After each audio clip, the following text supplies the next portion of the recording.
कैसे हैं मेरे प्यारे छात्र छात्रों। आई होप कि अच्छे होंगे। आपकी जो स्टडी चलेगी काफ़ी बेहतरीन चलेगी। तो आज की इस क्लास में लेकर आए हैं क्लास 12 के हिंदी के मोस्ट इंपॉर्टेंट ऑब्जेक्टिव क्वेश्चन जो आपके फाइनल बोर्ड परीक्षा के लिए काफ़ी इंपॉर्टेंट है। तो काफ़ी बच्चे ने कमेंट किए थे कि सर आप चैप्टर वाइज चैप्टर नहीं क्वेश्चन कराते हैं। तो देखिए भाई, हम चैप्टर वाइज चैप्टर सारे क्वेश्चन करा रहे हैं। आप लोग 1 बजे जुड़िए, ठीक है ना। 1 बजे दोपहर 1 बजे जुड़ने का प्रयास कीजिए, क्योंकि संपूर्ण क्रांति और अर्धनारीश्वर पाठ का आज हम लोग चर्चा करेंगे, ठीक है। क्योंकि पहले हम कर चुके हैं बातचीत, उसने कहा था शिक्षा, तिरिच और जूठन पाठ का हम लोग चर्चा कर चुके हैं। तो आप लोगों को क्लास नहीं देखे होंगे तो जाकर वहां देख लीजिएगा। अवेलेबल क्वेश्चन करा चुके हैं। याद रखिएगा, चैप्टर बाय चैप्टर क्वेश्चन याद करने से ये फायदा होता है कि आपको कंटिन्यूटी से सारा क्वेश्चन याद हो जाता है, और जो भी बिहार बोर्ड में पूछा जाता है वो आप लोग मार्क करा जाते हैं, क्योंकि काफी आसान हो जाता है चैप्टर बाय चैप्टर याद करने से। तो आप लोग सारे क्वेश्चन को अच्छे तरीका से अच्छे लेवल से देखिएगा, क्योंकि आपके पास टाइमिंग जो है काफी कम ही बचा है। क्योंकि 45 से 60 दिन के अंदर आपको काफी मेहनत करना होगा, ठीक है ना। क्योंकि 45 दिन ही मानिए, क्योंकि आप इतना खत्म हो गया टाइम, तो आप लोग अच्छे से तैयारी कीजिए, ठीक है। और हम अपने क्वेश्चन की तरफ बढ़ेंगे। इससे पहले आप लोग मेरे क्लास को लाइक नहीं किए और चैनल को सब्सक्राइब नहीं किए तो फटाफट सारे बच्चे कर लीजिए, ठीक है। और 1 नंबर क्वेश्चन क्या कर रहा है ये देखिए। संपूर्ण क्रांति पहले देखेंगे, उसके बाद अर्धनारीश्वर पाठ को देखेंगे, ठीक है। कह रहा है ना कि संपूर्ण क्रांति पाठ जो है क्या है, काफी इंपॉर्टेंट है। आप लोग पता है, आपको पता है कि संपूर्ण क्रांति पाठ जो है जयप्रकाश नारायण के द्वारा लिखा गया, उसे जेपी के नाम से भी जाना जाता है, याद रखना है, ठीक है ना। तो पाठ पूछा जा रहा है क्या है। तो देखिए, संपूर्ण क्रांति जो है एक प्रकार का भाषण है। ऑप्शन सी में दिखाई दे रहा है, ऑप्शन हम लोग सी टिक कर देंगे। देखिए, आप लोग ये प्रयास कीजिएगा ना कि एक भी क्वेश्चन हम छोड़े ना, और सारे क्वेश्चन को किसी भी हाल से और किसी परिस्थिति में मारने का प्रयास करें, याद करने का प्रयास करें, ठीक है। चलिए, क्वेश्चन नंबर 2 क्या करे। देखिए, 2 नंबर क्वेश्चन का संपूर्ण क्रांति के रचनाकार कौन है। अभी बतलाया कि जेपी जी है। तो जेपी जी का पूरा फुल नाम क्या होता है, जयप्रकाश नारायण होता है, याद रखिएगा। ऑप्शन सी हो जाएगा। और जयप्रकाश नारायण का बचपन का नाम बाउल था, और इसे लोकनायक के नाम से भी जाने जाते हैं। ये प्रश्न आपको मिलेगा आगे, ठीक है ना, क्योंकि चैप्टर वाइज चैप्टर करा रहा है ना, तो काफी इंपॉर्टेंट ही क्वेश्चन करा रहे हैं। मान लीजिए ना, अचरा कचरा प्रश्न नहीं उठाया जा रहा है, केवल इंपॉर्टेंट गैस किया हुआ प्रश्न कि इनमें से कोई 5 प्रश्न पूछा जाएगा, ठीक है ना। तो उनमें से जो मान लीजिए 30 प्रश्न आज उठाए हैं इसमें का, और 30 जो है अर्धनारीश्वर पाठ में को उठाए हैं, ठीक है ना। तो यहाँ पर जो है, यहाँ पर कम से कम उसमें से 5 इसमें से आ जाएगा, 6-7 उसमें से आ जाएगा। तो यहाँ 11 नंबर आपका कंफर्म हो जाएगा। तो आप लोग अच्छे से याद रखिएगा, ठीक है ना। तो याद रखना है पूरा हर हाल में, ठीक है। चलिए, क्वेश्चन नंबर 3 क्या करें। जयप्रकाश नारायण का जन्म कहाँ हुआ था जल्दी से जो है ना 3 का ऑप्शन बतला दीजिए, क्योंकि हम काफी बार क्लास में चर्चा भी किए हैं। याद रखिएगा, 7 बजे 7:30 बजे जो होगा, आज जो होगा, यहाँ पर मॉडल सेट वाला क्वेश्चन कराया जाएगा सारा रिवीजन के तौर पर, याद रखिएगा। वहां जुड़ने का प्रयास कीजिएगा 7:30 बजे, ठीक है। और 6 बजे जुड़ने का प्रयास कीजिएगा। कितना, 6 बजे जुड़ने का प्रयास कीजिएगा। ये भी यहाँ पर भी रिवीजन का तौर पर कराया जाएगा सारा क्लास, ठीक है। तो आप लोग यहाँ जुड़ने का प्रयास कीजिएगा, क्योंकि 1 घंटा का क्लास होगा ये दोनों, ठीक है। तो आप लोग जुड़ने का प्रयास कीजिएगा। जल्दी से बतला दीजिए 3 का ऑप्शन क्या हो जाएगा। तो कहां हुआ था, तो सीता दियरा में हुआ था। ऑप्शन हम लोग वी टिक कर देंगे, ठीक है। चलिए, क्वेश्चन नंबर 4 की तरफ बढ़ेंगे। और 4 नंबर क्वेश्चन क्या करें मेरे भाई। कह रहा ना, जयप्रकाश नारायण को किसका दलाल कहा गया था। देखिए, जयप्रकाश नारायण को अमेरिका का दलाल कहा गया था। तो अमेरिका कहीं दिखाई दे रहा है क्या। ऑप्शन डी में दिया जा रहा है। ऑप्शन डी हम लोग टिक कर देंगे। आप लोग जो है ये प्रश्न पर काफी फोकस कीजिएगा, क्योंकि ये प्रश्न जो है बिहार बोर्ड काफी बार पूछा भी जा चुका है, ठीक है। चलिए, क्वेश्चन नंबर 5 क्या कर रहा है। कह रहा है ना, किस अस्पताल में दिनकर जी का निधन हुआ था। दिनकर जी का निधन जो हुआ था किस अस्पताल में पूछा जा रहा है, ठीक है ना। तो आपको पता है मेरे भाई कि दिनकर जी का जो निधन हुआ था बिलिंगे नर्सिंग होम में हुआ था। ऑप्शन जो हो जाएगा डी हो जाएगा। 5 का ऑप्शन हम लोग डी टिक कर देंगे, याद रखिएगा, ठीक है। चलिए, क्वेश्चन नंबर 6 की तरफ बढ़ेंगे। और 6 नंबर क्वेश्चन क्या कर रहा है, देखिए थोड़ी सी जूम इन कर लेते हैं।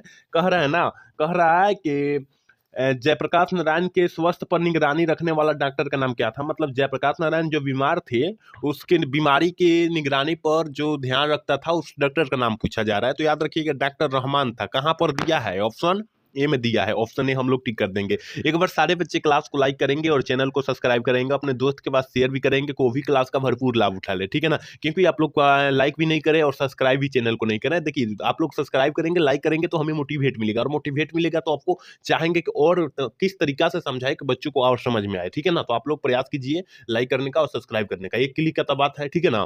चलिए, क्वेश्चन नंबर 7 क्या कर रहा है। जयप्रकाश नारायण को किसका भाषण सुनकर अमेरिका जाने का प्रेरणा मिला। काफी इंपॉर्टेंट है ये प्रश्न, काफी बार बिहार बोर्ड में पूछा भी गया है। याद रखिएगा कि किसका भाषण सुनकर अमेरिका जाने का इनका प्रेरणा मिला, ठीक है ना। एक ना होता है मोटिवेट मिला तभी गए वहां पर। तो याद रखिएगा, स्वामी सत्यदेव, ठीक है। ऑप्शन जो हो जाएगा कहाँ है, ऑप्शन बी में दिया है। 7 का ऑप्शन बी हम लोग टिक कर देंगे। 8 नंबर क्वेश्चन कह रहा है मेरे भाई, कह रहे जयप्रकाश नारायण के बचपन का क्या नाम था। हमने बताया कि जयप्रकाश नारायण का बचपन का नाम जो है बाउल था। ऑप्शन जो हो जाएगा डी हो जाएगा, याद रखिएगा क्योंकि हम पहले ही बतला दिए। ठीक है, चलिए क्वेश्चन नंबर 9 की तरफ बढ़ेंगे और 9 नंबर क्वेश्चन क्या करें, कह रहा है ना, देखिए कह रहे जयप्रकाश नारायण जी का निधन जो हुआ था कब हुआ था। निधन पूछा जा रहा है, काफी इंपॉर्टेंट है क्योंकि अब की बार संभावित है कि ये जन्म जनन मरण से बहुत ज्यादा क्वेश्चन पूछे जाएंगे। कम से कम 10 प्रश्न पूछे जाएंगे ऐसे। और जब कब प्रभावित हुआ था, कब पात्र लागू हुआ था, वो पूछेगा कम से कम 5 से 6 प्रश्न वो पूछेगा। तो आप लोग ये प्रश्न पर काफी फोकस कीजिएगा, ऐसा ऐसा प्रश्न पर, ठीक है ना, क्योंकि वो बिहार बोर्ड में पूछे जाने की काफी ज्यादा संभावना है। क्योंकि 3 साल से पूछा नहीं जा रहा है, 3 साल से लगातार पूछा नहीं जा रहा है, तो आपको जो है यहाँ संभावित कर दिया जा रहा है। ठीक है, तो याद रखिएगा जयप्रकाश नारायण का जो जन्म सॉरी निधन जो हुआ था ना, याद रखिएगा 8 अक्टूबर 1979 को हुआ था। ऑप्शन जो हो जाएगा बी हो जाएगा, याद रखना है। ठीक है, आपको प्रयास करना है कि एक भी क्वेश्चन को नजरअंदाज न करे और सारे क्वेश्चन को किसी भी हाल में किसी परिस्थिति में पढ़ने का प्रयास करें, क्योंकि आपको पता भी है कि टाइम कम है और कम टाइम में काफी अत्यधिक सिलेबस का दबाव आएगा, तनाव आएगा, क्वेश्चन का तनाव आएगा, तो आपको जो है सहना पड़ेगा। ठीक है, चलिए क्वेश्चन नंबर 10 क्या कर रहा है, 10 नंबर क्वेश्चन करें कि फ्री प्रेस के मालिक कौन थे। काफी इंपॉर्टेंट ये भी प्रश्न है कि फ्री प्रेस के मालिक जो है कौन व्यक्ति थे, कौन लेखक थे। तो याद रखिएगा 10 का ऑप्शन जो हो जाएगा सी हो जाएगा, सदानंद जी थे। ऑप्शन सी हम लोग सी टिक कर देंगे, याद रखिएगा। चलिए क्वेश्चन नंबर 11 की तरफ बढ़ते हैं और 11 नंबर क्वेश्चन के ब्रेन ऑफ बॉम्बे किसे कहा गया है। किसे कहा गया है, तो हमने बतलाया था, काफी बार बतलाया है कि सर उमा दीक्षित को कहा जाता है, उमा शंकर दीक्षित को कहा जाता है। ऑप्शन ए हो जाएगा, याद रखिएगा। ठीक है, चलिए 12 नंबर क्वेश्चन की तरफ बढ़ेंगे और 12 नंबर क्वेश्चन का है ना, जयप्रकाश नारायण ने आईएएस की परीक्षा जो है कहाँ से किए थे। आईएएस की परीक्षा के जो है उतरनीय जो है कहाँ से किए थे, ठीक है ना, कहाँ से किए, तो याद रखिएगा 12 का ऑप्शन जो हो जाएगा डी हो जाएगा, क्योंकि बिहार विद्यापीठ से किए थे। याद रखिएगा, काफी इंपॉर्टेंट ये भी प्रश्न है, 2025 की परीक्षा के भी उससे काफी इंपॉर्टेंट प्रश्न होंगे। ठीक है ना, तो आपको जो है ये प्रश्न को छोड़ना नहीं है और कतई ना कतई आपको जो है मिस नहीं करना है। ठीक है, चलिए क्वेश्चन नंबर 33 क्या करें, लेनिन की मृत्यु कब हुई थी। देखिए लेनिन की मृत्यु जो हुई थी 1924 में हुई थी। ऑप्शन डी टिक कर देंगे। और यहाँ पर एक और क्वेश्चन बनता है कि जयप्रकाश नारायण मार्क्सवादी कब बने थे, तो वो भी 1924 ईस्वी में बने थे। ये भी आप लोग याद रखिएगा। जो भी हम एक्स्ट्रा क्वेश्चन बतलाएंगे भाई वो अच्छे से आप लोग याद रखिएगा, क्योंकि वो भी काफी इंपॉर्टेंट हो सकते हैं 2025 के परीक्षा के व्यू से। ठीक है ना, क्योंकि हम भी भगवान नहीं है कि कह देंगे तो आ जाएगा। ठीक है ना, क्योंकि हम भी संभावित कर रहे हैं। ठीक है ना, संभावित गैस किए हुए है कि आएगा तो आएगा। ठीक है ना, इसके बीच आ जाएगा, क्योंकि हम भगवान नहीं है। भगवान होते तो आपके बीच ला देते सब क्वेश्चन। ठीक है ना, चलिए क्वेश्चन नंबर 14 क्या कर रहा है, जयप्रकाश नारायण मार्क्सवादी कब बने थे। देखिए वही क्वेश्चन पूछ दिया कि जयप्रकाश नारायण जी मार्क्सवादी कब बने थे, तो हम क्या बोले थे, 1924 बोले थे ना। ऑप्शन डी हो जाएगा, याद रखिएगा। देखिए हम लोग जो भी क्वेश्चन बोलते हैं ना, वो क्वेश्चन आपको कहीं ना कहीं मिल जाएगा। ठीक है ना, क्योंकि हमने बोला था कि मॉडल सेट का हिंदी कल के क्लासेस में कराया, देखिएगा 6 बजे अपलोड हुआ होगा। वहां पर काफी बच्चे देखे भी है, काफी बच्चे प्यार भी दिखाए हैं उसके क्लास पर। तो देखिए वहां जो है, वहां मॉडल सेट में हम जितना बतलाए थे ना इस क्लास में, वो सारे मॉडल सेट में अवेलेबल क्वेश्चन पूछा गया है। जो बिहार बोर्ड द्वारा जारी किया गया है ना मॉडल सेट 2025 वाला, उसमें सारे क्वेश्चन अवेलेबल आ चुका है। जो भी हम बतलाए हैं, एक भी क्वेश्चन इधर उधर से नहीं आया। इसका मतलब कहीं ना कहीं इंपॉर्टेंट बतलाया जा रहा है। ठीक है ना, तो आप लोग नहीं देखे होंगे तो जाकर देख लीजिएगा, कल के ही क्लास में हम लोग डाले हैं 6 बजे। ठीक है ना, तो आप लोग देख लीजिएगा। चलिए क्वेश्चन नंबर 15 क्या कह रहा है, खरे कि फणीश्वर नाथ रेणु की पुस्तक क्या है, मतलब कौन से पुस्तक लिखे हैं। तो याद रखिएगा कौन से पुस्तक लिखे थे, तो याद रखिएगा मैला आंचल पुस्तक लिखे थे। ऑप्शन डी हो जाएगा, याद रखना है। ठीक है, चलिए क्वेश्चन नंबर 16 क्या करें, 1974 में बिहार प्रदेश के मुख्यमंत्री कौन थे। तो याद रखिएगा अब्दुल गफूर थे। ऑप्शन बी हो जाएगा, 16 का ऑप्शन बी हम लोग ठीक कर देंगे। चलिए 17 नंबर क्वेश्चन का रहेगा, किसे लोकनायक के नाम से जाने जाते हैं। हमने बोला था कि जेपी जी को लोकनायक के नाम से जाना जाता है। हम कम से 1-2 नंबर क्वेश्चन में बोले थे, आप लोग जाकर देखिएगा। तो 2 नंबर क्वेश्चन में हम लोग इसी क्लास में 2 नंबर क्वेश्चन में बोले थे कि जेपी को लोकनायक भी इसे कहते हैं, जयप्रकाश नारायण को लोकनायक के नाम से जानते हैं, जेपी के नाम से जानते हैं, हम बोले थे। ठीक है ना, ऑप्शन बी हो जाएगा, याद रखिएगा। आप लोग एक भी क्वेश्चन को जो है प्रयास न करे के छोड़े हम। ठीक है ना, क्योंकि सारे क्वेश्चन को प्रयास ये करे कि सारे क्वेश्चन को किसी भी हाल में, किसी परिस्थिति में, किसी भी कोनो भी बाधा है, हम लोग पढ़ने का प्रयास करें। ठीक है, चलिए क्वेश्चन नंबर 18 क्या कह रहा है कि जयप्रकाश नारायण का जन्म कब हुआ था। काफी इंपॉर्टेंट है। यहाँ मरण हम लोग बतलाए थे 8 अक्टूबर 1800 कितना 1879 में बतलाए थे। ठीक है ना, 1879 में बतलाए थे। यहाँ क्या मरण, यहाँ जन्म पूछा जा रहा है। ठीक है ना, तो जन्म पूछा जा रहा है। यहाँ पर क्या जन्म पूछा जा रहा है ना, यहाँ पर हाँ 19 अक्टूबर ना, यहाँ 8 अक्टूबर 1979 बतलाए थे। ठीक है ना, यहाँ पर क्या यहाँ पर जन्म पूछा जा रहा है, ठीक है ना। तो याद रखिएगा 18 का ऑप्शन जो हो जाएगा ये हो जाएगा कि 11 अक्टूबर 1902 को हुआ था। याद रखिएगा 77 साल लिए जिए, उसके बाद उसकी मृत्यु हो गई। चलिए क्वेश्चन नंबर 19 क्या करें, जयप्रकाश नारायण जी का पत्नी का नाम क्या था, ये भी काफी इंपॉर्टेंट है। तो याद रखिएगा जयप्रकाश नारायण जी का पत्नी का नाम प्रभावती देवी था। हम काफी बार बतलाए हैं ये प्रश्न, ठीक है ना। चलिए क्वेश्चन नंबर 20 क्या करें कि रिट्रक्शन ऑफ इंडिया पॉलीमर किन की रचना है, किस लेखक की रचना है, जल्दी से जो है ना, जल्दी से जो है 20 का ऑप्शन बतला दीजिए, यानी 20 का ऑप्शन फटाफट बतला दीजिए मेरे भाई, क्या हो जाएगा। तो याद रखिएगा ऑप्शन डी हो जाएगा, जयप्रकाश नारायण जी की है। ऑप्शन डी हम लोग टिक कर देंगे, याद रखना है, ठीक है ना। 20 का ऑप्शन क्या हो जाएगा, डी हो जाएगा। चलिए 21 नंबर क्वेश्चन देखेंगे, और 21 नंबर क्वेश्चन करें कि जयप्रकाश नारायण को भारत रत्न की उपाधि कब मिली थी। कहने का मतलब है कि जयप्रकाश नारायण के भारत रत्न जो है उपाधि मिली थी, कब मिली थी। तो याद रखिएगा 1998 ईस्वी में मिली थी। ऑप्शन बी हम लोग टिक कर देंगे, याद रखना है, ठीक है।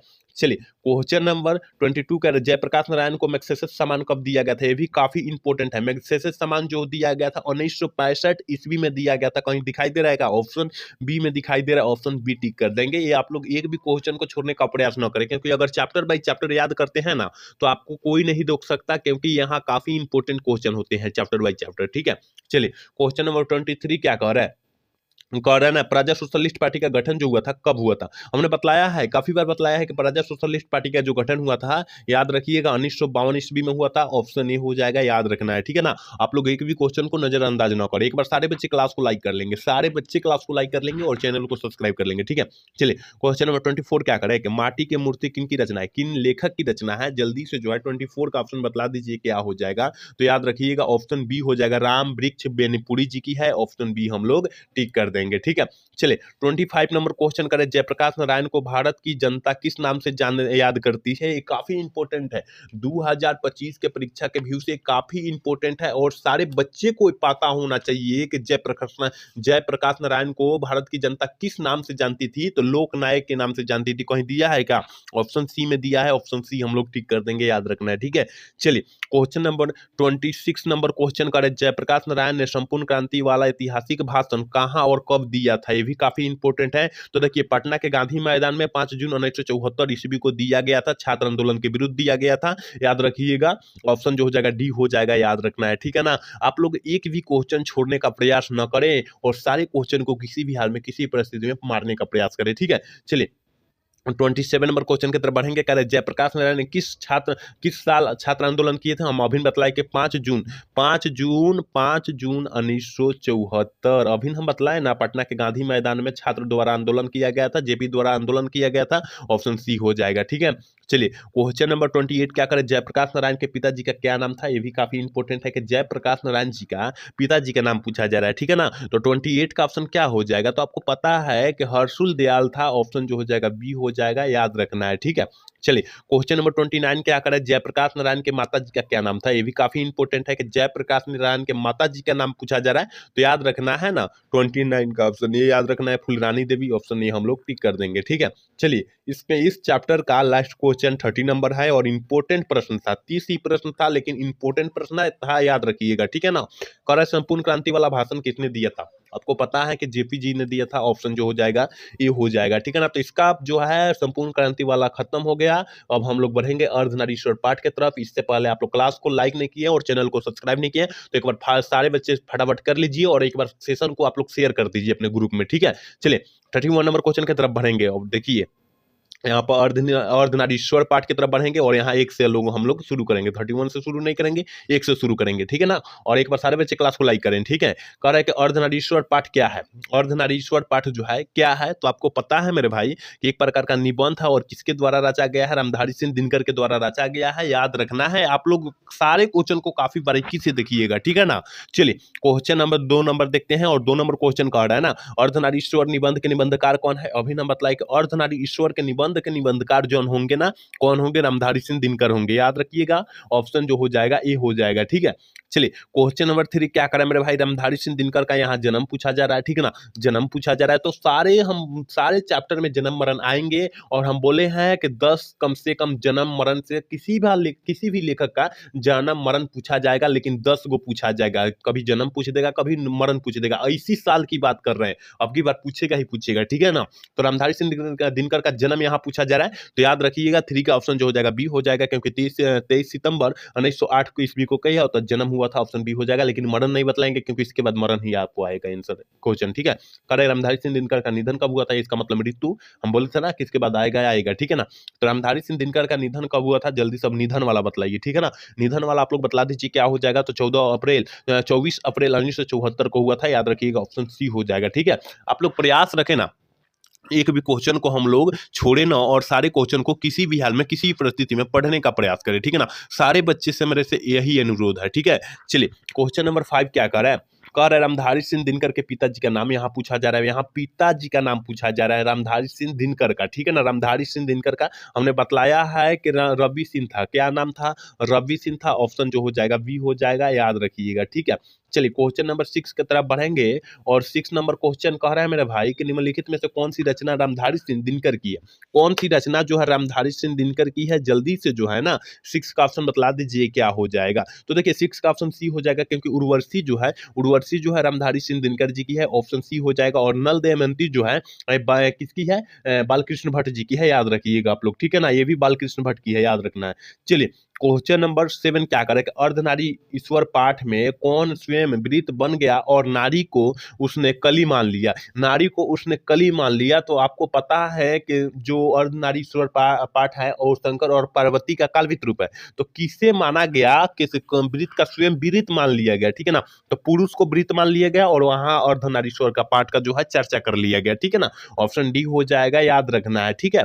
चलिए 8 नंबर क्वेश्चन का दिनकर जी को यानी रामधारी सिंह दिनकर जी को निम्न में से कौन सा पुरस्कार दिया गया था। कौन सा पुरस्कार दिया गया था, जल्दी से जो है 8 का ऑप्शन बतला दीजिए मेरे भाई, क्या हो जाएगा, पद्म भूषण दिया गया था। ऑप्शन जो हो जाएगा बी हम लोग टिक कर देंगे, ठीक है। 8 का ऑप्शन बी हो जाएगा, याद रखना है, किसी भी हाल में सारे क्वेश्चन को अच्छे तरीके से याद रखना है। चलिए 9 नंबर क्वेश्चन कर रहा है कि दिनकर जी को किस कृति पर भारतीय ज्ञानपीठ पुरस्कार प्राप्त हुआ था, ठीक ना। प्राप्त हुआ था, तो कौन सा ज्ञानपीठ पर कह रहा है, तो याद रखिएगा 9 का ऑप्शन क्या हो जाएगा, तो 9 का ऑप्शन बी हम लोग टिक करेंगे। अर्धनारीश्वर नहीं, ऑप्शन जो है बी हो जाएगा, उर्वशी पर जो है ना, उर्वशी पर इनको जो है ज्ञानपीठ पुरस्कार दिया गया था। यहाँ काफी बच्चे मारेंगे दिनकर जी का नाम देकर और अर्धनारीश्वर मार देंगे तो गलत हो जाएगा। देखिएगा यहाँ क्वेश्चन कह रहा है कि ज्ञानपीठ पुरस्कार उसको प्राप्त हुआ था, कौन सा लेखक पर, कौन सा कृति पर, तो उर्वशी वाला कृति पर, ठीक है। ऑप्शन जो हो जाएगा 9 का ऑप्शन बी हो जाएगा, याद रखना है, ठीक है। चलिए 10 नंबर क्वेश्चन कह रहा है मेरे भाई रामधारी सिंह दिनकर को किस रचना पर साहित्य अकादमी पुरस्कार, यहाँ देखिए साहित्य अकादमी पुरस्कार प्राप्त हुआ था, तो यहाँ साहित्य के 4 अध्याय पर प्राप्त हुआ था, यानी अर्धनारीश्वर पाठ भी दिया रहता तो वहां वो मार देते, ठीक है ना।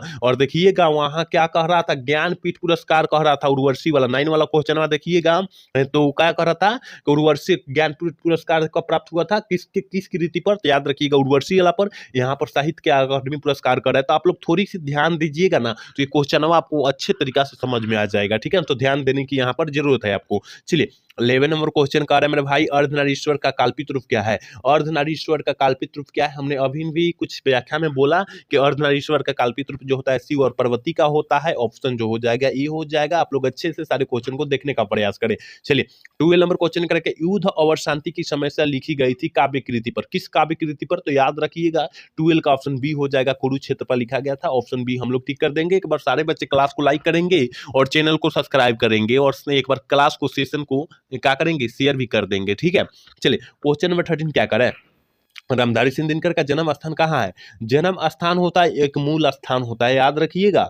जन्म स्थान दूसरा होता है और मूल स्थान दूसरा होता है, ठीक है ना। तो यहाँ जन्म स्थान पूछा जा रहा है, तो याद रखना है 13 का ऑप्शन जो हो जाएगा ना, 13 का ऑप्शन सी हो जाएगा, क्योंकि सिमरिया में और बेगूसराय में है, और बेगूसराय कहाँ पर है, अपना बिहार में ही है, अपना बिहार में है, तो इसलिए ऑप्शन सी हम लोग टिक कर देंगे, ठीक है। चलिए क्वेश्चन नंबर 14 क्या करें, रामधारी सिंह दिनकर की पहली कविता पर छात्र सदाहरण में कब प्रकाशित हुई थी, जल्दी से जो है 14 का ऑप्शन बतला दीजिए, तो याद रखिएगा 1925 ईस्वी में हुआ था। ऑप्शन बी हम लोग टिक कर देंगे, ठीक है। चलिए क्वेश्चन नंबर 25 क्या करें, निम्नलिखित में से कौन सी रचना रामधारी सिंह दिनकर की नहीं है। कौन सी रचना जो है रामधारी सिंह दिनकर जी की नहीं है, तो याद रखना है 35 का ऑप्शन जो हो जाएगा क्या हो जाएगा, हम लोग 13 का ऑप्शन जो हो जाएगा डी हो जाएगा, कछुआ धर्म जो है बालकृष्ण भट्ट जी की रचना है, याद रखिएगा, ठीक है। चलिए क्वेश्चन नंबर 16 क्या करे, रामधारी सिंह दिनकर की पत्नी का क्या नाम था। रामधारी सिंह दिनकर की पत्नी का नाम यहाँ पूछा जा रहा है मेरे भाई, ठीक है ना। रामधारी सिंह दिनकर की पत्नी का नाम पूछा जा रहा है, तो याद रखिएगा 16 का ऑप्शन बी हो जाएगा, श्यामवती देवी। ऑप्शन बी हम लोग टिक कर देंगे। सारा इंपोर्टेंट है क्वेश्चन, ठीक है ना, सारा क्वेश्चन इंपोर्टेंट है, कोई अचरा कचरा प्रश्न उठाया नहीं गया है, मात्र 30 क्वेश्चन ही उठाया गया इसका, और 30 का चांद संपूर्ण क्रांति का, ठीक है। तो आप लोग अच्छे से देखिएगा ये सारे, क्योंकि गैस किया हुआ प्रश्न है, ठीक है। क्योंकि काफी बच्चे का डिमांड था कि सर आप चैप्टर बाई चैप्टर एक भी नहीं कराए हैं, तो हम चैप्टर बाई चैप्टर करा दे रहे हैं। कितना दिन के, 5 दिन का क्लास होगा, क्योंकि 3 दिन करा चुके हैं, और 3 दिन में और 2 दिन कराएंगे, उसके बाद खत्म कर देंगे, ठीक है। चलिए क्वेश्चन नंबर 17 क्या कर रहा है, रामधारी सिंह दिनकर के माता जी का नाम क्या था। यहाँ माता जी का नाम पूछा जा रहा था कि यहाँ माता जी का नाम, वहाँ पत्नी का नाम पूछा गया था, यहाँ माता जी का नाम पूछा गया है, ठीक है ना। तो क्या हो जाएगा, 17 का ऑप्शन बी ए हो जाएगा। मनोरूप देवी था, याद रखिएगा। पत्नी का नाम श्यामवती देवी हनियम बतलाए, ठीक है। चलिए क्वेश्चन नंबर 18 क्या करे, गंधारी कौन थी। ये काफी इंपोर्टेंट है 2025 के परीक्षा के व्यू से मेरे भाई, कि गंधारी जो थी कौन थी। तो आपको पता है कि दुर्योधन की मां थी। ऑप्शन जो हो जाएगा ये हो जाएगा, याद रखना है, ठीक है। चलिए 19 नंबर क्वेश्चन करेंगे, प्रेमचंद्र थे क्या थे भाई। ये देखिए 2018 में भी पूछा है, 2020 में भी पूछा है, और 2023 में भी पूछा है। तो ये प्रश्न कहीं ना कहीं इंपॉर्टेंट प्रश्न है, ठीक है ना। आप लोग ये प्रश्न पर काफी फोकस कीजिएगा कि प्रेमचंद्र जी क्या थे, कथाकार थे। ऑप्शन बी वाला हम लोग टिक करेंगे, ठीक है। चलिए 20 नंबर क्वेश्चन कर रहा है कि दिनकर जी किस युग के कवि है, किस युग के कवि है। तो हमने कल के क्लासेस में बोला था कि छायावादों कवि की जो है मॉडल सेट वाला में क्वेश्चन पूछा भी गया है, ठीक है। चलिए क्वेश्चन नंबर 21 क्या कर रहा है, संस्कृति के 4 अध्याय किनकी रचना है, किस लेखक की रचना है, किसकी रचना है। याद रखिएगा संस्कृति के 4 अध्याय बोला जा रहा है, कि 4 अध्याय कह देगा ना, यानी अर्धनारीश्वर पाठ की बात वहां होगी, ठीक है ना। तो इसका मतलब रामधारी सिंह दिनकर हो जाएगा, ऑप्शन डी हो जाएगा। 21 का ऑप्शन डी हम लोग टिक कर देंगे।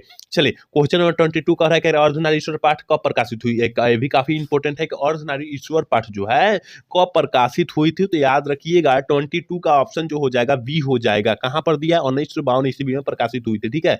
चलिए क्वेश्चन नंबर 23 क्या कह रहा है, कह रहा है दिनकर जी की कौन सी रचना पर रामधारी सिंह दिनकर की है। रामधारी सिंह कह रहा है निम्नलिखित में से कौन सी रचना है, रामधारी सिंह दिनकर की है, ठीक है ना। यहाँ पूछा जा रहा है कौन सी है। तो याद रखिएगा 23 का ऑप्शन जो हो जाएगा डी हो जाएगा, क्या, काव्य भूमिका, ठीक है। ऑप्शन डी हम लोग टिक कर देंगे। चलिए क्वेश्चन नंबर 24 की तरफ बढ़ेंगे, और 24 नंबर क्वेश्चन काफी इंपोर्टेंट होंगे। कह रहा है नारी और नर एक ही द्रव्य की दो ढाली प्रतिमा है, यह पंक्ति किस शीर्षक पाठ से। ये प्रश्न काफी बार पूछा भी गया है, 2024 वाला में पूछा गया है, काफी बार का 2024 वाला में पूछा गया। तो आप लोग अच्छे से याद रखिएगा। तो अर्धनारीश्वर पाठ से कल्पित रूप है, याद रखिएगा, इससे संबंधित है, ऑप्शन ए हो जाएगा। चलिए क्वेश्चन नंबर 25 कह रहा है ना, दिनकर जी का जन्म बिहार के किस जिले में हुआ था। दिनकर जी का, ठीक है ना, दिनकर जी का हमने बतलाया था कि सिमरिया बेगूसराय बिहार। ऑप्शन जो हो जाएगा बी हो जाएगा, ठीक है। ऑप्शन बी हो जाएगा, याद रखिएगा 25 का ऑप्शन बी हो जाएगा, हमने बतलाया भी था, ठीक है। चलिए 26 नंबर क्वेश्चन कर रहे हैं ना, कि अर्धनारी ईश्वर में किस गुण का समन्वय है, किस गुण का। तो देखिए नर का, पुरुष का भी है और नारी का भी है, इसका मतलब पुरुष और नारी दोनों का हो जाएगा। ऑप्शन सी हो जाएगा, याद रखना है, ठीक है। चलिए क्वेश्चन नंबर 27 का रहेगा, अर्धनारीश्वर शंकर और पार्वती का किस प्रकार का रूप है, किस प्रकार का रूप है। तो याद रखिएगा वो काल्पित रूप है, याद रखिएगा, ऑप्शन बी हो जाएगा। याद रखना है कि एक भी क्वेश्चन को हम लोग नजरअंदाज न करें, ठीक है। एक भी क्वेश्चन को नजरअंदाज न करें, और सारे क्वेश्चन को किसी भी हाल में और किसी भी परिस्थिति में पढ़ने का प्रयास करें, क्योंकि आपके पास टाइमिंग कम है और कम समय में अत्यधिक क्वेश्चन का दबाव आएगा आपके ऊपर, ठीक है ना। तो आपको जो है किसी भी हाल में मेंटेन करके सारे क्वेश्चन को और सारे क्लास को अटेम्प्ट करना है आपको, ठीक है। चलिए 28 नंबर क्वेश्चन कह रहा है ना, दिनकर जी के अनुसार यदि पति विचार है तो पत्नी क्या है। पत्नी क्या है मेरे भाई, देखिए पति विचार कह रहा है, पति विचार है तो पत्नी क्या है, भावना है। ऑप्शन जो हो जाएगा सी हो जाएगा, याद रखिएगा। चलिए 29 नंबर क्वेश्चन करें कि किसने अपने जीवन के अंतिम दोनों में नारीत्व की धारणा की थी। किसने अपने जीवन में तो कौन से व्यक्ति किए थे। तो आपको पता है कि गांधी जी ने किए थे। यहाँ दिनकर जी नहीं मार सकते, गलत हो जाएगा। यहाँ क्या गांधी जी मारेंगे, ठीक है ना, गांधी जी मारेंगे, क्योंकि वो देखे थे कि नारीत्व जो है धारणा है, एक प्रकार का क्या है, धारणा है। ऑप्शन जो हो जाएगा ये हो जाएगा, ऑप्शन सी वाला नहीं टिक करेंगे, ठीक है। और यहाँ इस चैप्टर का लास्ट क्वेश्चन 30 नंबर है, कह रहा है है ना कि बुद्ध और महावीर ने नारियों को कौन सा अधिकार दिया था, कौन सा अधिकार दिया था, तो हमने बतलाया था भिक्षुणी होने का क्या दिया था, अधिकार दिया था, ऑप्शन बी हो जाएगा। तो देखिए हम लोग संपूर्ण क्रांति का 30 क्वेश्चन खत्म किए, अर्धनारीश्वर पाठ का 30 क्वेश्चन खत्म किए। उम्मीद करते हैं आप पूरा अच्छे से देखा होंगे तो सारे क्वेश्चन अवेलेबल समझ में आया होगा, ठीक है ना। तो कैसा लगा आज का क्लास, अच्छा लगा होगा तो चैनल को सब्सक्राइब और लाइक करना न भूलिएगा। जय हिंद, जय भारत।